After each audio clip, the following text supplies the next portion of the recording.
राधे राधे नहीं तो मन भूलने का কেমন করে সাধু সঙ্গ ভক্ত সঙ্গ করতে হয় তাও তো আমি জানি না।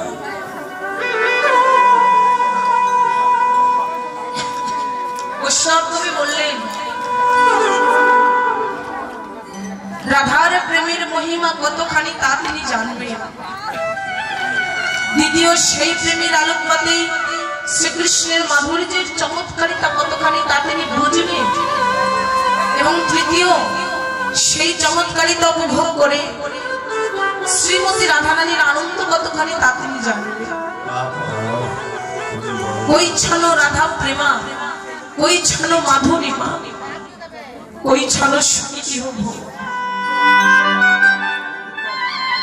এই দিন বাঞ্ছিত ধন ব্রজে না হইল পুরাণ, কি বলিব তা ভাবলো। তাই ব্রজের ভাব হৃদে ধরি, রাধার ভাব অঙ্গে কান্তি ধরি নদিয়াতে হইল।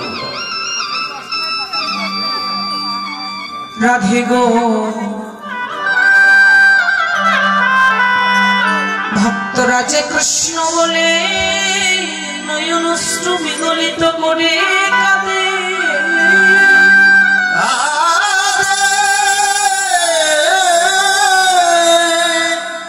আমি তো কৃষ্ণ বলে কাঁদিতে পারি না।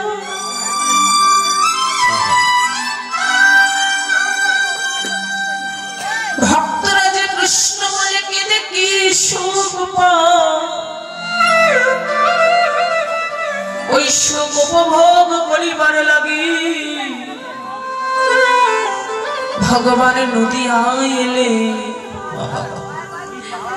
এসে কখনো বা হরি নামে প্রেমে গলা গড়ে দিয়ে কাঁদে, কখনো বা বৈষ্ণব ভক্তকে হৃদয় জড়ায় ধরে কাঁদে। যেই ভক্ত কৃষ্ণ নামে কোনদিন কাঁদে না,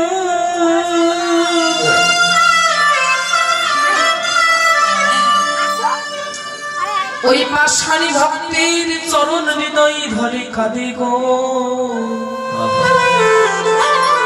আমার গৌরহরি এতই মায়া ছিল, এতই দয়া ছিল, এতই দয়াবান পুরুষ ছিল। আর এই গৌরহরির ভাব বোঝে কারা? একমাত্র কেবল যাদের গুরু কৃপা হয়েছে।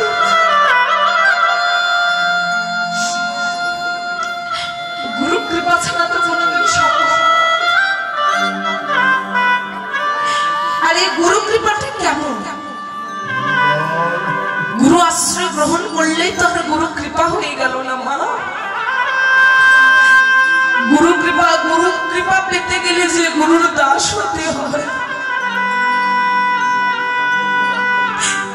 আরে দাস কয়জন হতে পারে?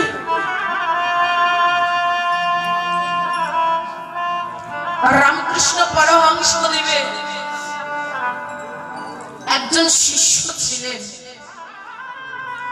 যার নাম ছিলেন গিরিশ ঘোষ। কথাটা মন দিয়ে শুনে। ওই গিরিশ ঘোষ ছেলের বড়ই মাতাল, কোনদিন গুরুকে মানতেন না, গুরুকে বিশ্বাস করতেন না, গুরু আজ্ঞা পালন করতেন না। এই জাগতিক জগতে কর্ণে মন্ত্র তোমরা সবাই নি বাবা, কিন্তু শিষ্য কয়জন হতে পারে? কর্ণে শুধু মন্ত্র নিলেই শিষ্য হওয়া যায় না। রামকৃষ্ণ পরমহংসদেব ছিলেন আদ্যা শক্তি মহামায়া মা কালীর ভক্ত। প্রত্যেকটা দিন মায়ের চরণে আত্মনিবেদন হয়ে, প্রত্যেক দিন সন্ধ্যা বেলায় মায়ের চরণে আত্মনিবেদন হয়ে মাকে ডেকে বলতো, মা আমার সব সন্তান তো মানুষ হয়ে গেল রে মা, কিন্তু ওই আমার এক ভক্ত যার নাম হচ্ছে গিরিশ ঘোষ, ওই গিরিশ তো কোনদিন ভক্ত হতে পারলো না রে মা। আমি তো তারপরে দীক্ষা শিক্ষা মন্ত্র দিয়েছি, কিন্তু ওই ভক্তকে উদ্ধার করতে না পারলে কলঙ্ক যে গুরুর হবে। তাই মা তুই আমার ভক্তকে একটু সুবুদ্ধি দে মা, একটু সুগান দে, আমার ভক্ত যেন মানুষ মানুষের মতো মানুষ হতে পারে। প্রত্যেকটা দিন গুরু শিষ্যের জন্য গুরু কাঁদে। আমরা জানি গুরুর জন্য শিষ্য কাঁদে, ভগবানের জন্য ভক্ত কাঁদে, কিন্তু এখানে তার উল্টোটা দেখা যাচ্ছে।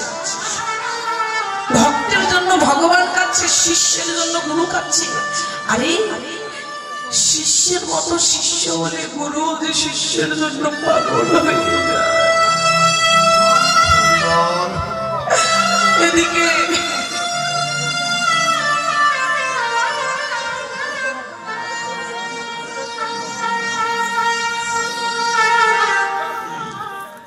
এদিকে গিরিশ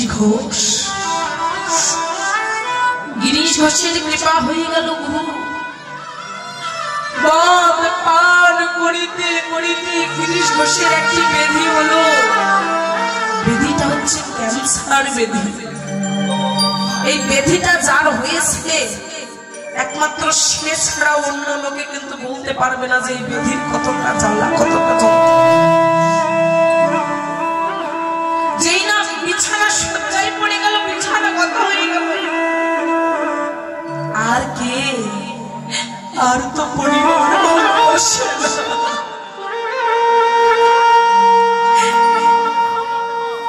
পরিবারের পিতা মাতা ভাই বন্ধু আত্মীয় স্বজন কেউ আর গিরিশ ঘোষকে ভালোবাসে। গিরিশ ঘোষ তার স্ত্রীর নাম ছিলেন সুরত। ওই সুরতের সর্বরাজ হৃদয় মন্দির মাঝে জড়াই ধরেছে।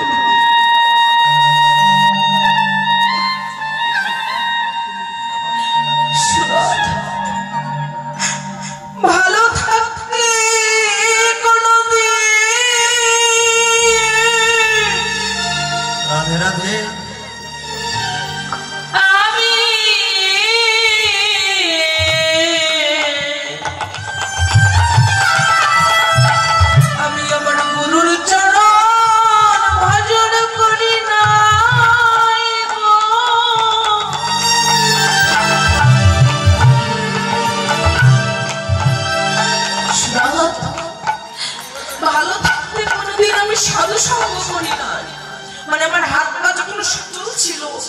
আমি যখন সুস্থ ছিলাম, সবল ছিলাম, ওই সুস্থ সবল শরীরটা আমি নষ্ট করেছি।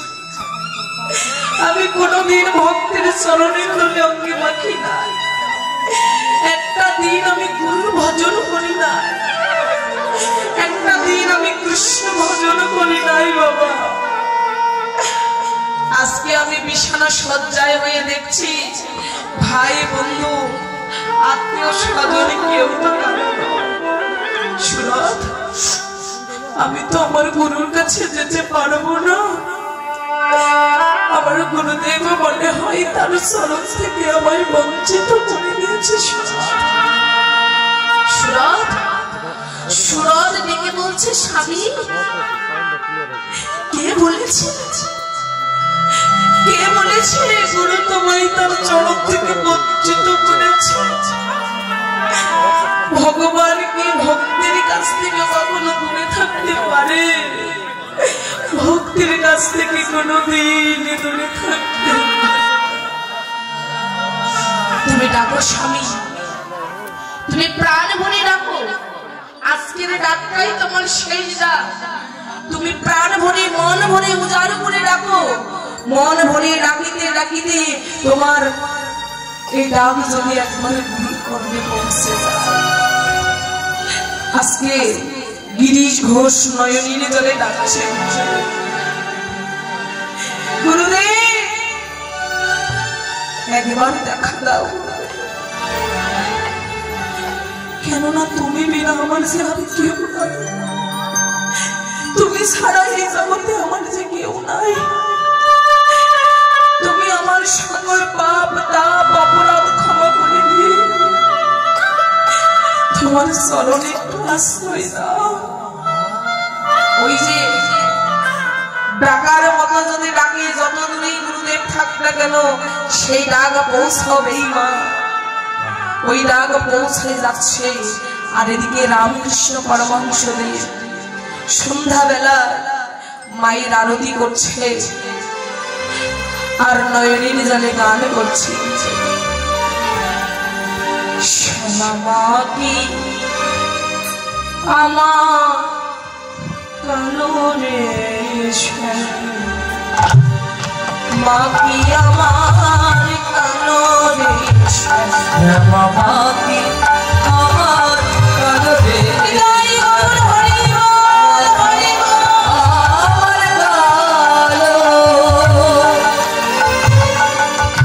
লোকে বলে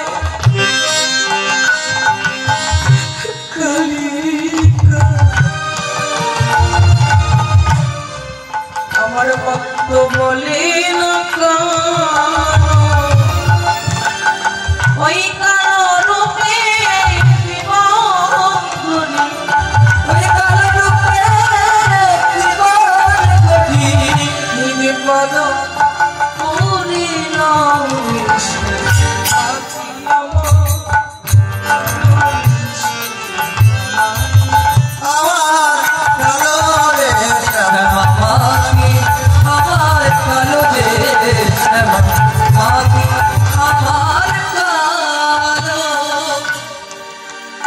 শ্যামা কখনো পুরুষ, কখনো প্রকৃতি, কখনো নিরহিত রে, কখনো পুরুষ কখনো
প্রদীপের ডালা পড়ে গেছে।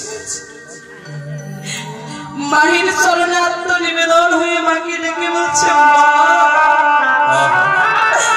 আমার সন্তান আমাকে ডাক দিয়েছে মা, আর বুঝি তোর পুজো করতে পারলাম না রে মা, তুই কৃপা কর মা, আমি যেন আমার সন্তানকে মানুষ করতে পারি, তুই কৃপা কর মা, আমি যেন আমার সন্তানকে মানুষ করতে পারি। মানব বলে জন্ম নিয়েছে সবাই বাবা, কিন্তু মানুষের মতো মানুষ কয়জন হতে পারে? মানুষের মতো মানুষ তো সবাই হতে পারে না। অন্তর্যামী গুরুদেব পৌঁছে গেল গিরিশ ঘোষের কাছে। গিরিশ ঘোষ ঘরের মধ্যে আছে, বাহির থেকে ডাক দিয়েছে, গুরুদেব গিরিশ, বাবা গিরিশ বাড়ি আছে। যেই না পড়লে পড়ছে, মা ঘড়ি দিয়ে গুরুদেবের কাছে এসে গুরুদেবের চোখের দোকানে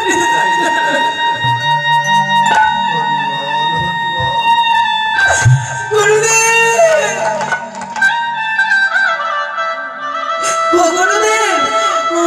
তুমি এসেছো গুরুদেব, একবার দেখো, একবার দেখো গুরুদেব, আমার কি বেদি হয়েছে। এই বাবা, তোর কি হয়েছে রে, বল বাবা। গুরুদেব, সেই বেদি বলে পড়ে জগতের কোন ভক্ত আর আমার যে সেই মরণ বেঁধে হয়েছে। এই শালা, বলবি তো তোর কি হয়েছে? তুই কেন বলছিস যে বাঁচবি না? বল না বাবা, তোর কি হয়েছে? গুরুদেব, আমার যে ক্যান্সার বেঁধে হয়েছে। গুরুদেব, বাবা তোর কোথায় ব্যথা হচ্ছে রে? তোর কোথায় তো যন্ত্রণা হচ্ছে? দে আমায় দে না বাবা তোর যন্ত্রণা গুলো। না না গুরুদেব, এই ব্যাধি, এই জ্বালা, এই যন্ত্রণা যে কতটা একমাত্র যার হয়েছে সেই কেবল বলতে পারে। গুরুদেব, এই জগতে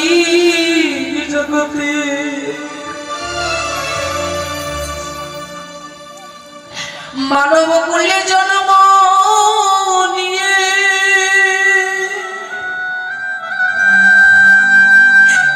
এত সুন্দর কৃষ্ণবালা দেহ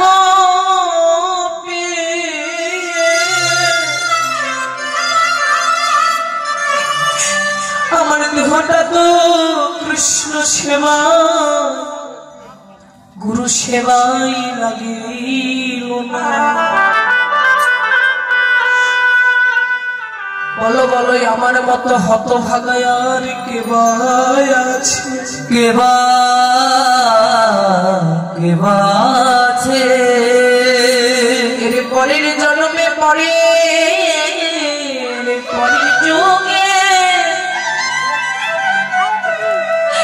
যদি কোনদিন আমার জন্ম না,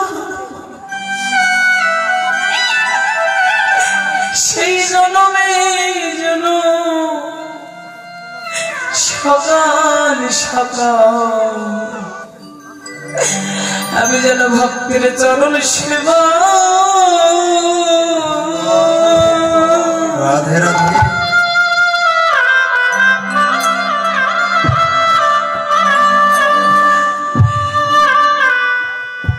সেবাই লাগিতে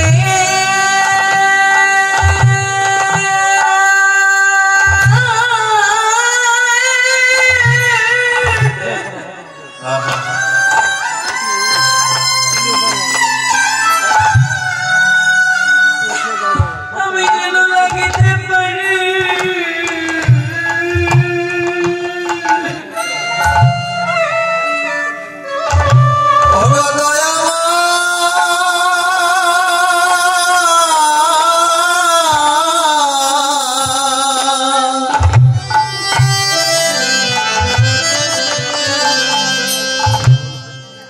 আমি যেন সকাল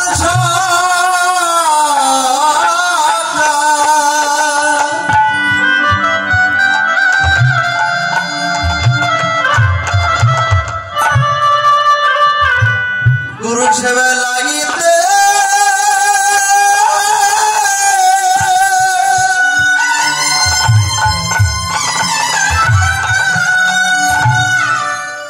আমি যেন লাগিতে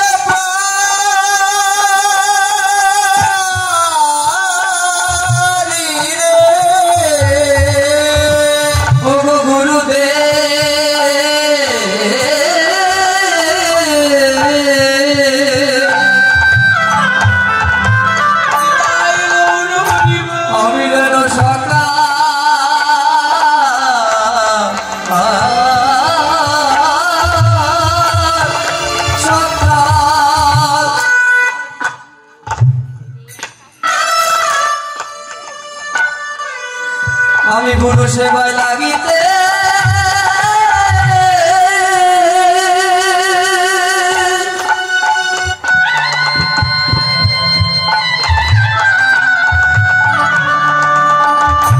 আমি লাগিতে পারি।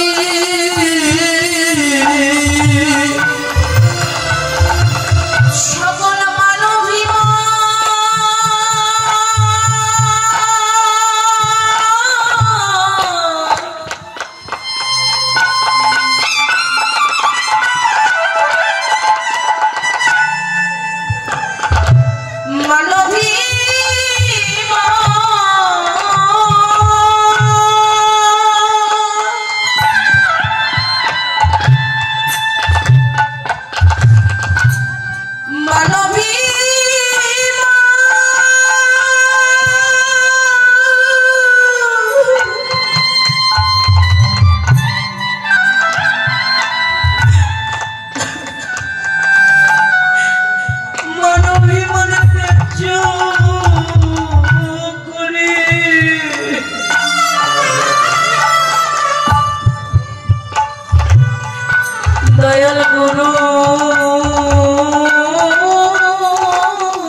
তোমার সেবায় লাগিতে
আগে হইতে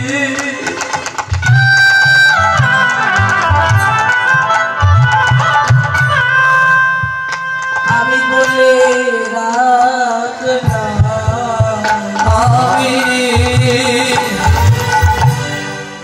আগে হইতে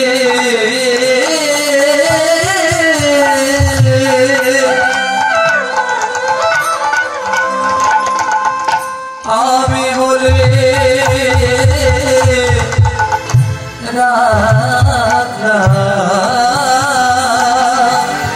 সেদিন আমার হাত ধরে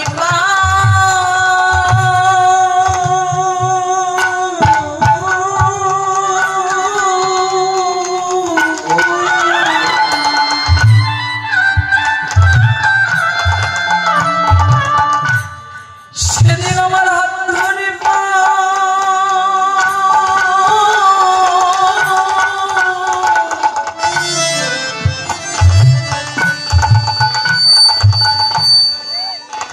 পার করায়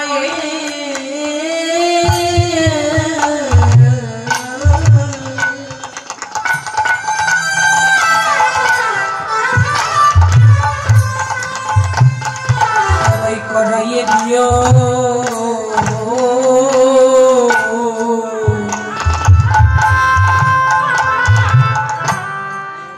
আমি আগে হইতে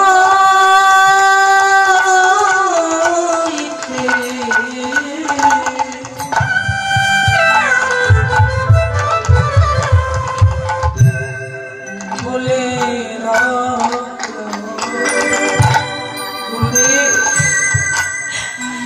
আমি যদি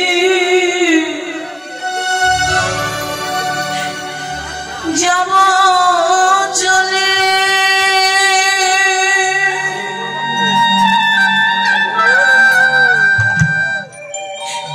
তোমাদের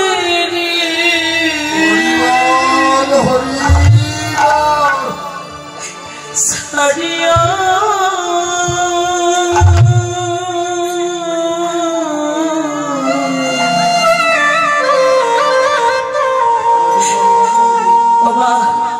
আমি যেদিন চলে যাবো সেদিন চন্দনের ফোটায় আমার দিও পরায়া আমি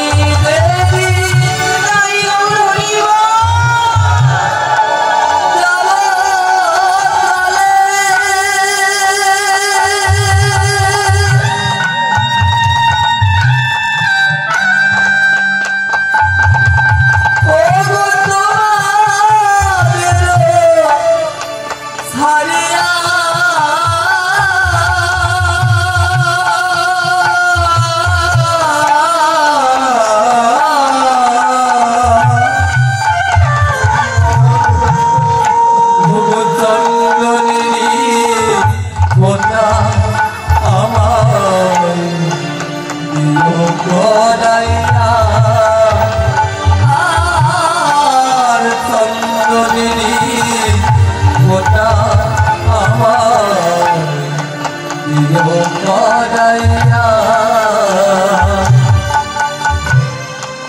সেদিকে তোমরা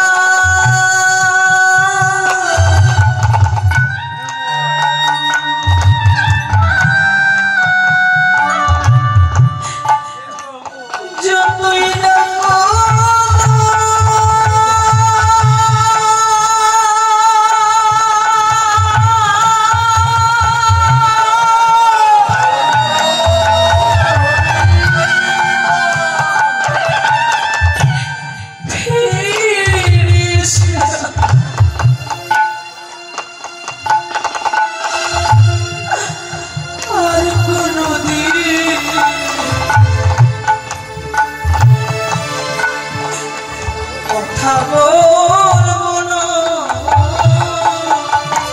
সেদিকে তোমরা যতই রাখো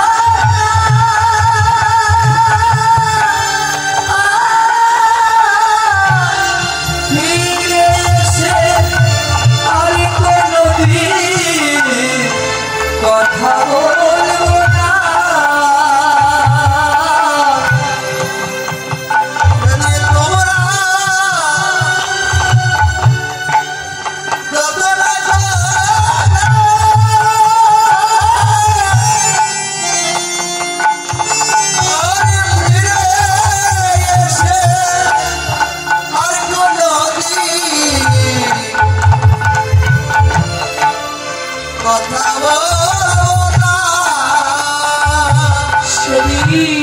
সব কিছু তো রবির পরিবার সব কিছুই তো রবে পরে সব কিছু তো রবে পরে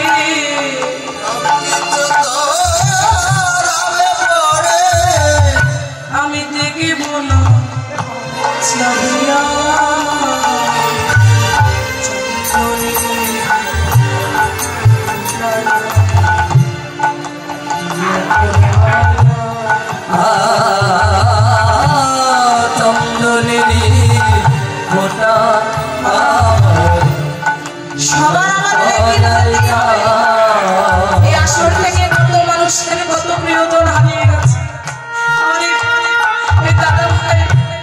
স্ত্রী জনমের মতো চলে গেছে।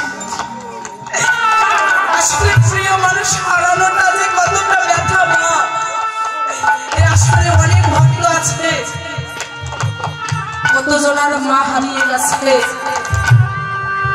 কতজনের বাবা চলে গেছে, কত ভাই দিলে তার স্বামী চলে গেছে, কতজনের তার স্ত্রী হারিয়ে গেছে।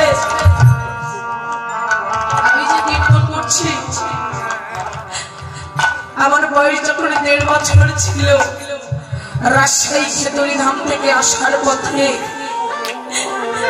আমার মাকে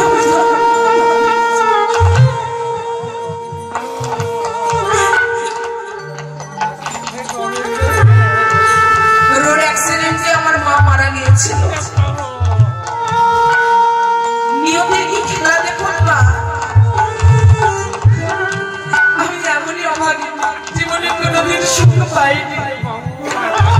উপরটা আমার সুন্দর দেখছেন, ভিতরটা আমার মায়ের কোলেই ছিলাম আমি। আমার মা যখন মারা যায় তার আগে বুঝতে পেরেছিল যে আমি মারা যাব হয়তো। আমি ছিলাম, আমার বড় বোন ছিল, আমাদের 2 বোনকে জানালা দিয়ে ফেলে দিয়েছিল। এখনো মাথায় কাটার দাগ আছে, অনেক দাগ আছে, হাতে অনেক অনেক দাগ আছে, কাটার দাগ। সামান্য একটু দুধের জন্য কতই কেঁদেছি। আমার মায়ের ইচ্ছা ছিল আমি কীর্তন করব, আজকে দেশ বিদেশ কীর্তনও করছি। কিন্তু জানো মা, এই সারা বিশ্ব ত্রিভুবন খুঁজে একটা জিনিস চিনলাম, একটা জিনিস বুঝলাম, এই জগতের টাকা বলো, পয়সা বলো, ভারী বলো, বন্ধু বলো, স্ত্রী বলো, পুত্র বলো, মায়ের বন্ধু,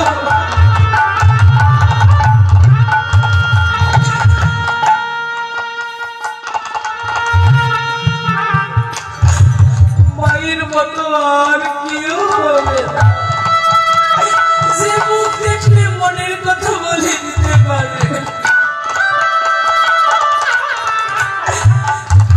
যে হয়তো কীর্তন থেকে বাসায় গেলে বলতো মা কেমন আছিস,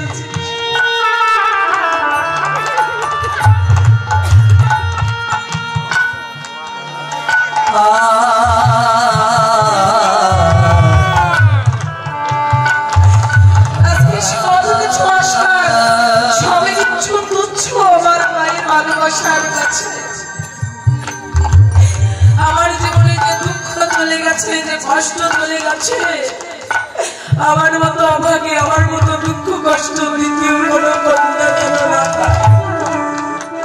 কেননা স্বামী ছাড়া শ্বশুর বাড়ি আর মা ছাড়া বাপের বাড়ি যে কতটা কষ্টে একমাত্র জানে আড়াই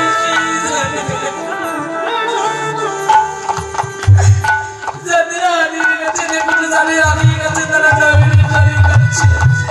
এই পৃথিবী খুঁজলে, এই পৃথিবীর প্রত্যেকটি কোনায় কোনায় খুঁজলেও আর তাই বৈষ্ণব কবি বললেন, বলি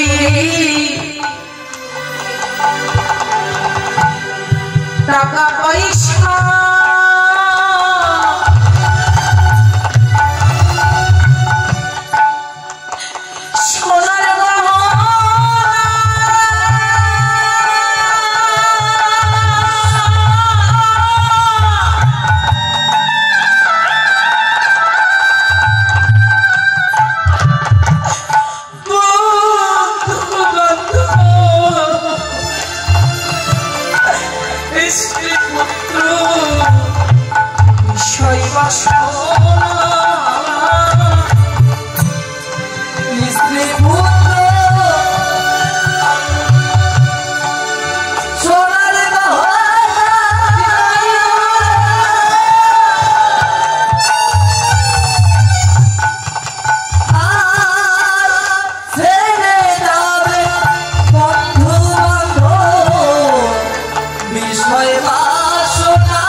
এই যে আপনি সারাটা জীবন ধরে কর্ম করছেন, এই কর্ম আপনার সঙ্গে যাবে না।